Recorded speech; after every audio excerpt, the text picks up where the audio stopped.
Hello Good Barbers, salut Jérôme. Aujourd'hui on va faire une vidéo générale de présentation de Good Barber pour les nouveaux clients qui arrivent. Tu peux nous expliquer ce que c'est? Good Barber, c'est un outil qui permet de créer soi-même son application native pour iPhone et pour Android. Ok, donc quel est le public ciblé? Est-ce qu'il faut avoir des connaissances de programmation par exemple? Alors Good Barber, lui, s'adresse à des gens qui ne sont pas développeurs, justement. Il y a plusieurs outils sur le marché qui permettent de créer des applications. Il y en a certains, ils s'adressent aux développeurs, puisqu'ils permettent de générer du code. Ça leur fournit une assistance pour ensuite paramétrer une appli, la customiser et la publier. Good Barber, lui, s'adresse aux gens qui n'ont pas de compétences en développement et il leur permet de créer eux-mêmes l'application à partir d'une interface graphique. Ok, concrètement, comment ça marche? Alors c'est très simple, il suffit d'aller sur le portail goodbarber.com, de s'inscrire. Et là on s'inscrit pour une période d'essai de 30 jours, complètement gratuite.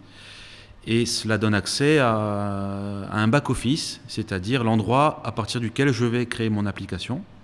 Donc généralement je commence par ajouter du contenu dans mon appli. Ce contenu je le récupère sur une source externe. Donc par exemple si j'ai un blog sur WordPress, si j'ai des photos sur YouTube ou des vidéos sur YouTube, des photos dans Instagram. Bref, vous voyez le principe, hein, je vais centraliser dans une seule application tous mes contenus qui sont sur le web. Une fois que c'est fait, je vais designer mon application, toujours à partir de ces interfaces graphiques. Et enfin, quand je suis prêt, on va la construire, on va la compiler et vous allez pouvoir l'envoyer chez Apple. Ok, si tu devais résumer les meilleures fonctionnalités de Good Barber. Et clairement, je dirais il y en a deux. La première, c'est le design, Beautiful Apps en fait. Pourquoi ce nom? Parce que quand on crée une appli avec un générateur, généralement, elles se ressemblent toutes. Et là, ce qu'on a voulu faire, c'est vraiment fournir un outil très puissant au niveau des paramétrages de design qui permettent, en sortie du générateur, d'avoir une application unique.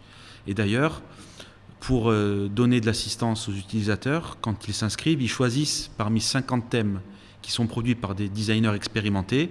Et eux, quand ils nous créent un thème, vraiment, ils s'éclatent parce qu'ils peuvent faire ce qu'ils veulent avec le produit. Et la deuxième fonctionnalité, très intéressante, ce sont les social stats. C'est-à-dire qu'on est capable de dire à l'éditeur qui sont ses lecteurs. Donc je peux lui dire, Laurent est un lecteur régulier, il habite à Ajaccio, il a 2000 followers sur Twitter et 450 amis sur Facebook. Donc peut-être que c'est un lecteur avec qui j'ai envie d'engager la conversation parce que ça peut être le meilleur ambassadeur de mon application. Donc avec les fonctions sociales, de statistiques sociales, on a ce genre d'infos, on peut faire du push très ciblé. Donc c'est là où on a vraiment voulu mettre l'accent sur la partie sociale dans les applis. Ok. Pour terminer, combien ça coûte?